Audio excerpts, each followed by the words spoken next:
शास्त्र या कहते हैं कि एक बालक, जब बालक 1 वर्ष का हो यानी 6 महीने का बालक हो जाए तो उसका नामकरण संस्कार हो जाना चाहिए। लेकिन यशोदा और नंद तो उसका नामकरण कराना ही भूल गए। उन्हें कुछ याद ही नहीं है कि नामकरण होता भी है कि नहीं होता है। लेकिन यशोदा मैया के वात्सल्य का कोई वर्णन कर सकता है क्या? मैया की गोद में बालकृष्ण लाल सो रहे हैं। आज मैया ने लाला को बहुत सुंदर श्रृंगार किया। बड़ी सुंदर लाला की झांकी है। लाला को पीतांबर पहनायो, लाला के सुंदर सुंदर घुंघराले केशों में मोतियन की माला बांधी, बीच में मोर पंख लगायो, आखिर में काजल लगायो। बल्लभ लाल को सुलाने लगी, लेकिन ये तो सोए ही नहीं। मैया लोरी गा रही है और क्या बोले भाई? लड़कियां हल्ला मच रहे हैं महाराज, तू अब कहाँ करो ये ना मान तब कहाँ करियो। जेकर राम नाम ना छाजी कहीं मुखा कहीं बड़की आजी अपना राम नाम का छाजर नहीं। इनका ना लड़कियन का ना छाजर महाराज। जेकर राम नाम ना छाजी वह कह गई बड़की आजी।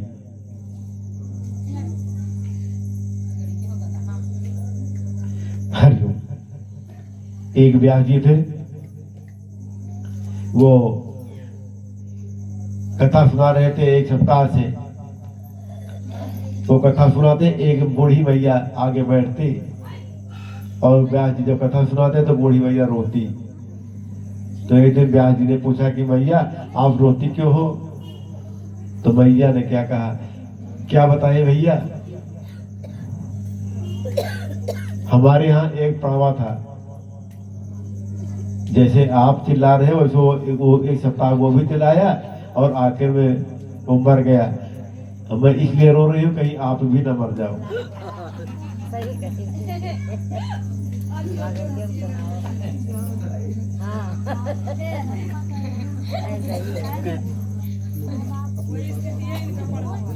बोले जय श्री कृष्ण।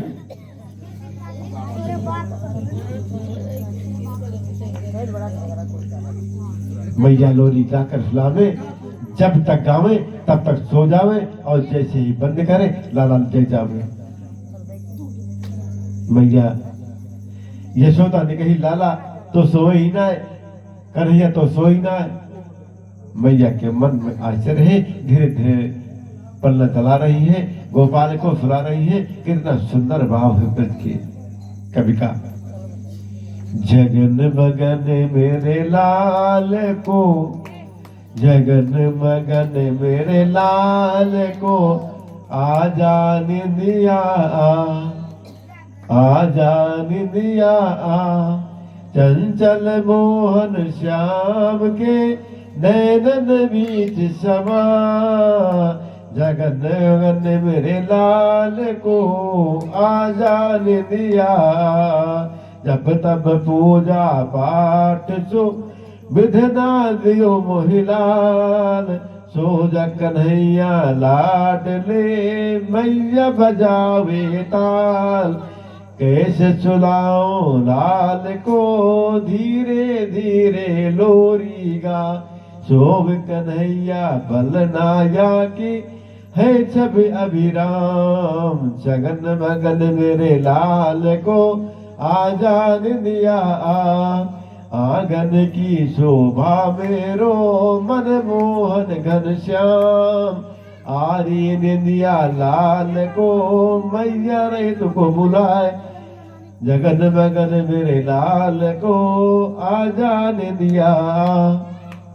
बालकृष्ण लाल जी को मैया यशोदा इतना श्रेय करती है, इसलिए हमारे सूरदास जी आज संतों ने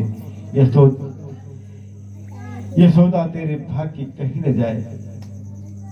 हे यशोदा मैया तुम्हारे भाग की सराहना कौन सकता है, कौन कर सकता है? तुम्हारे भाग की का वर्णन कौन कर सकता है, जिसने साक्षात परब्रह्म को बालक बना दिया? कौन उसका वर्णन करे। 1 वर्ष के कृष्ण हो गए, अभी तक नामकरण नहीं हुआ। श्री बलदेव जी के मन में थोड़ी सी चिंता हुई। एक पुत्र 2 वर्ष का हो गया, एक पुत्र 1 वर्ष पार कर गया, लेकिन अभी तक उनका कोई नामकरण नहीं है। इसलिए श्री बलदेव जी महाराज ने अपने कुल के आचार्य गर्गाचार्य जी से कहा, आप गोकुल जाइए और दोनों पुत्रों का नामकरण करके आइए। लेकिन नंद जी को ये बात बिल्कुल प्रीत न हो सके कि छोटा वाला बेटा मेरा है। श्री गर्गाचार्य जी गोकुल में आए। नंद बाबा ने गर्गाचार्य जी का बहुत स्वागत किया। और महाराज बड़ी कृपा की आपने, कहां से पधारे हैं? गर्गाचार्य जी बोले, कहीं नामकरण करना है, कहीं ब्याह करना है, आप तो यही सब काम, अपना तो यही सब काम है नंद जी। नंद जी बोले, चोखो याद दिलाई महाराज, मेरे घर में 2 लाला है, अभी तक आओ को नामकरण संस्कार नहीं भयो। गर्गाचार्य जी बोले, परंतु आपके पुत्रों का नामकरण मैं नहीं कर सकता। नंद जी बोले, क्यों? कह रहे हैं, गर्गाचार्य जी कह रहे हैं, असल में बात यह है नंद जी, मैं यदुवंशियों का आचार विशेषकर मैं बलदेव जी के घर का पंडित हूँ। और आपको शायद मालूम होगा कि कंस के मन में यह शंका बैठ गई कि देवकी का 8वां बालक कन्या तो नहीं हो सकती, इसलिए कंस सोचता है कहीं ऐसा नहीं कि बलदेव जी ने जो 8वां पुत्र गोकुल भेज दियो हो। यदि मैं आपके पुत्र का नामकरण संस्कार करूंगा तो कंस की ये संख्या और भी बलवती हो जाएगी।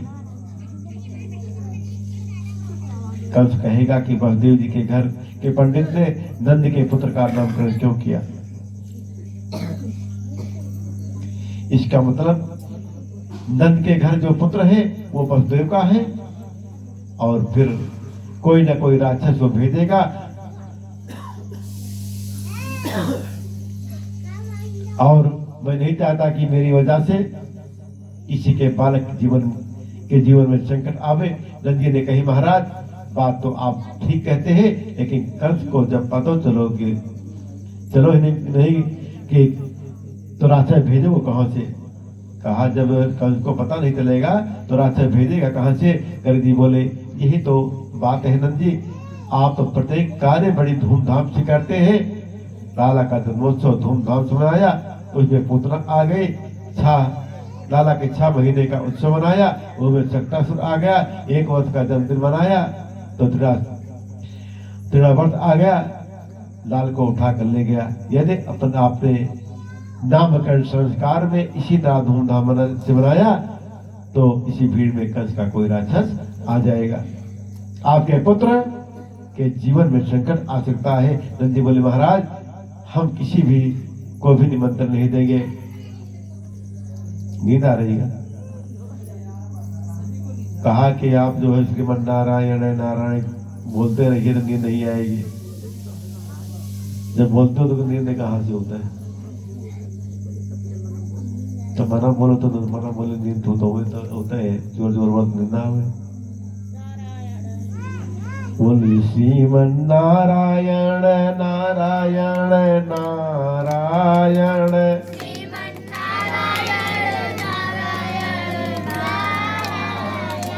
श्रीमन नारायण नारायण नारायण,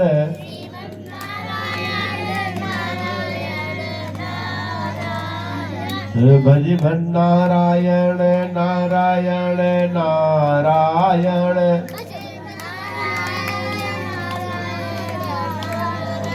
लक्ष्मी नारायण नारायण नारायण,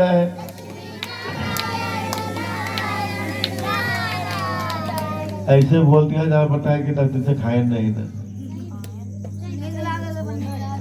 नींद होती है लेकिन जोर से नहीं बोलते, हम नहीं पता बोलते हैं कि लड्डू से खाए नहीं ना।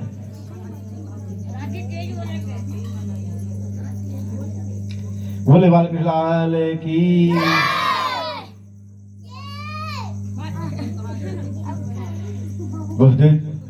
नंद जी ने कहा कि मैं किसी को निमंत्रण नहीं दूंगा, पर लाला का नामकरण आपके श्री मुख से होना चाहिए।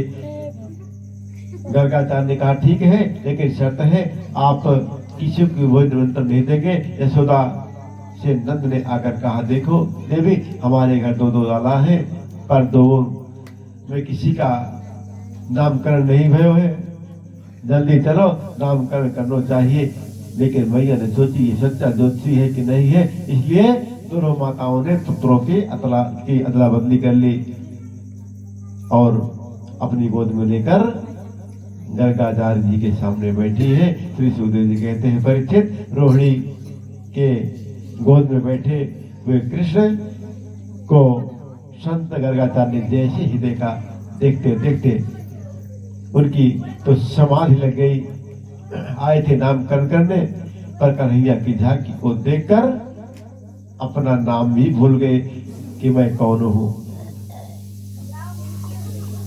कन्हैया की झांकी को देखकर संत गर्गाचार्य की विचित्र समाधि लग गई। ऐसी अद्भुत समाधि लगी। समाधि दो प्रकार की होती है, एक है ध्यान समाधि और एक है त्राटक समाधि।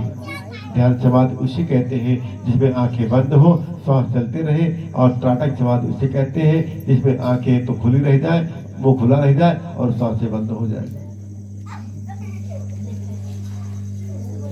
क्या होता है ध्यान समाधि में? क्या होता है?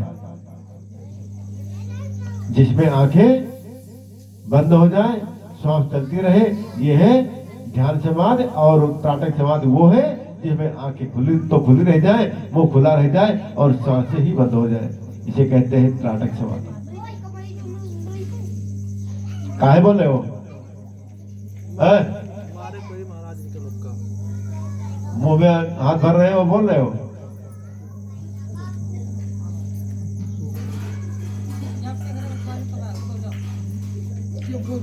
मुंह में उंगली नहीं डालना चाहिए, ये गंदी बात है। बढ़ जाइए, आप बढ़ जाइए।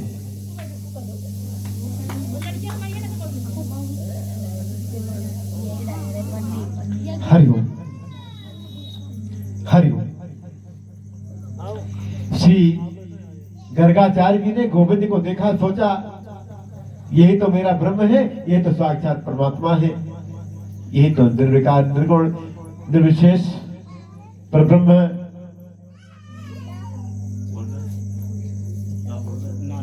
गुप्त दान है महाराज। यही तो निर्विकार निर्गुण निर्विशेष ब्रह्म है। ऐसी अद्भुत समाधि लग गई। अच्छा, किसी व्यक्ति का मुंह खुला रह जाए, श्वास बंद हो जाए और आंखें भी खुली रह जाए, तो आप क्या समझेंगे? बताइए। किसी व्यक्ति का मुंह खुला रह जाए, सांस बंद हो जाए, आंखें भी खुली रह जाए, तो आप क्या समझेंगे? बताइए। जब अब दोनों माताएं गर्गाचार्य के चेहरे को देखे, रोहिणी मैया बोली का भयो क्या को? यशोदा बोली मैया भगवान जाने का भयो। दोनों माताओं ने गर्गाचार्य के मुंह के सामने हाथ को घुमाया, श्वास नहीं दिए, आंखों के सामने चुटकी बजाई, आंखों के पलके भी नहीं गिरते। यशोदा बोली क्या भयो या बाबा को? या रोहिणी बोली मोहे का पता, मोको तो ऐसे लगे कि भाई कि महाराज जी पधार गए दिखे। हमें लगता है कि महाराज जी चल बसे। यशोदा जी ने दोनों हाथ पकड़कर गर्गाचार्य को जोर से झकझोर कर बोली, अरे महाराज पधार गए क्या? अरे पधारना ही था तो बाहर जाकर पधारते, मेरे घर में आकर काहे को पधारे? अच्छा ज्योतिषी पकड़ कर लाए, जो घर में आते ही पधार गए। लोग क्या कहेंगे? दोनों माताओं ने जब गर्गाचार्य को जोर से झकझोरा तो गर्गाचार्य जी की समाज टूट गई। बोले क्या हुआ? भैया बोले तू ठीक ठाक तो हो ना? गर्गाचार्य बोले मुझे क्या हुआ था? अरे बाबा तुम्हारी भवें खुली रह गई, मुंह तुम्हारा खुला रह गया, आंखें खुली रह गई, निगोड़े सांस भी बंद हो गई। मैं तो डर गए थे। मैंने सोची कि शायद बाबा जी पधार गए। गर्गाचार्य ने सोचा कब तक छिपाऊंगा, असली बात तो बता ही देता हूं। गर्गाचार्य जी ने कहा भैया बताओ तुम क्या हुआ था?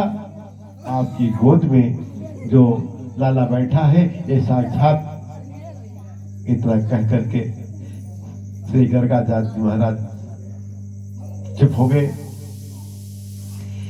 गर्गाचार्य जी ये बताना चाह रहे थे कि आपकी गोद में जो बालक बैठा है वो साक्षात पूर्ण ब्रह्म है। लेकिन जैसे ही गर्गाचार्य ने देखा कि आपकी गोद में जो बालक बैठा है वो साक्षात, इतना बोलते ही कि गोद में बैठे कृष्ण ने इशारा किया, बाबा यहाँ पुत्र बनने की में ही फायदा है, भगवान बनने में नहीं है। भैया हमें पुत्र मानती है, गोद में बैठाती है, अपना स्तनपान कराती है, माखन की मिश्री खिलाती है, लाड लड़ाती है, दुलार करती है। क्यों? क्योंकि मैं इनका पुत्र हूं। कहीं तुमने भगवान बना दिया ना, तो ये भगवान की पूजा कैसे होती है आप सब लोग जानते हैं। भगवान को अलमारी में बिठा देते हैं, 4 किलोरी सुबह चढ़ा दिए, 4 शाम को चढ़ा दिए, 2 अगरबत्ती सुबह लगा दी, 2 शाम को घुमा देते हैं। और कहीं सज्जन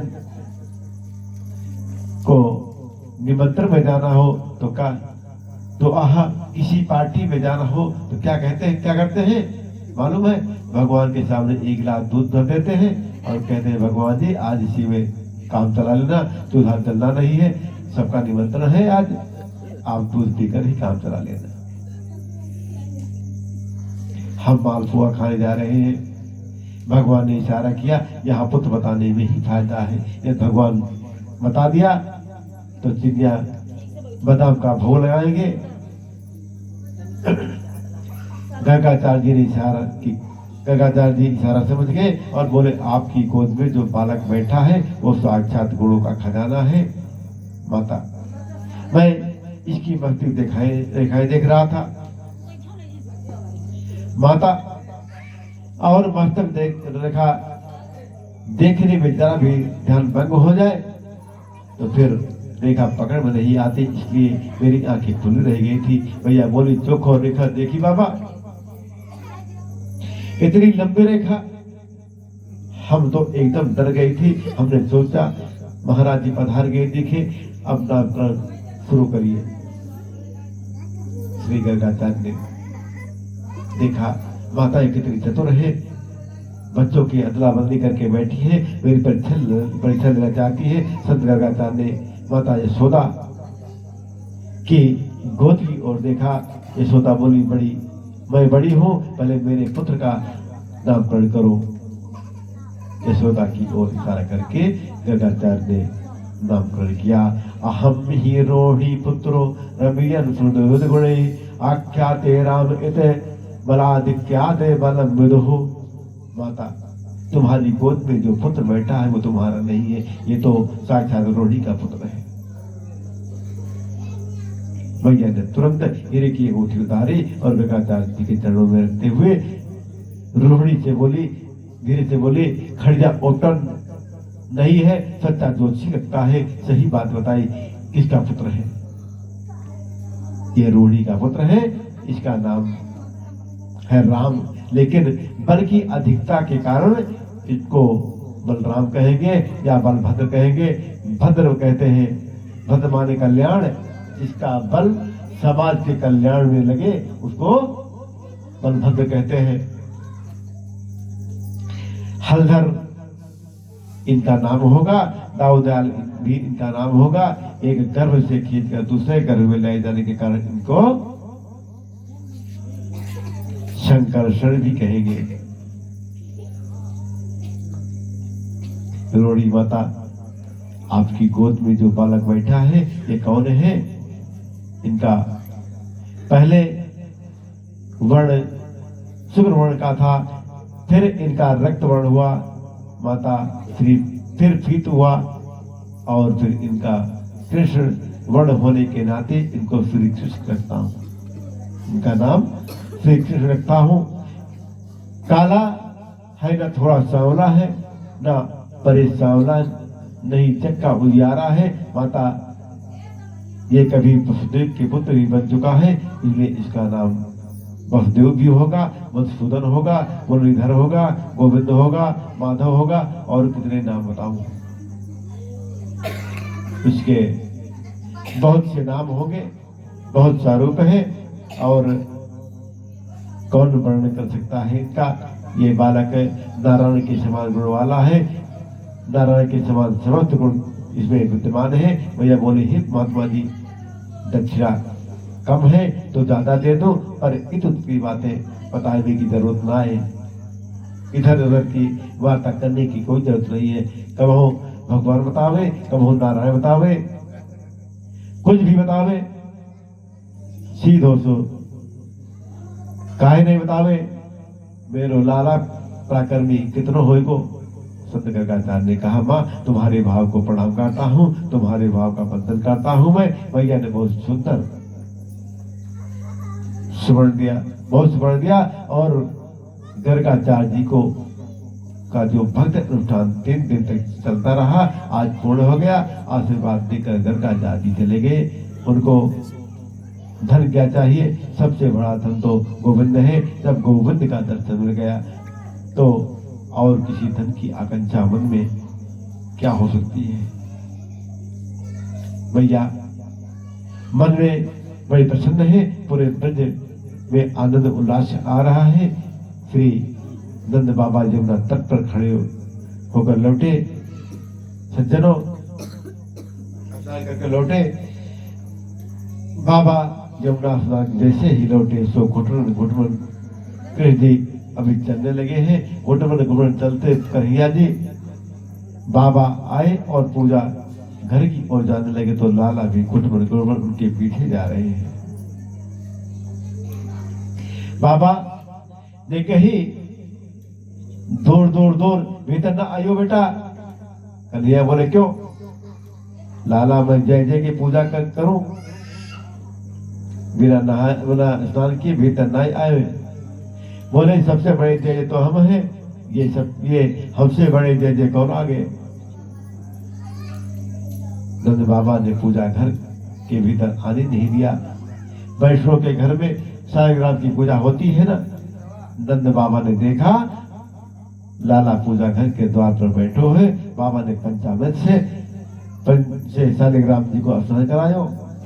पहले जमुना जल से स्नान करायो, फिर दूध से स्नान करायो, फिर दही से स्नान करायो, फिर शर्करा से स्नान करायो, फिर चाँद से स्नान करायो। तो कन्हैया जी की जीभ में पानी आ गया। अब लाला को अंदर आने की अनुमति तो है नहीं, लेकिन सालिग्राम जी रोज पंचामृत में नहावे, बड़े मीठे हो गए होंगे। बाबा सालिग्राम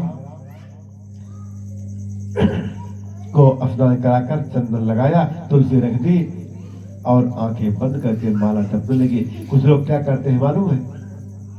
नेत्र बंद करने के बाद भी कोई तौलिया मुंह पर डाल लेते हैं। तौलिया यदि मुंह पर डालकर बैठे हैं तो भजन में मन ज्यादा लगता है, किंचित एकाग्रता आती है।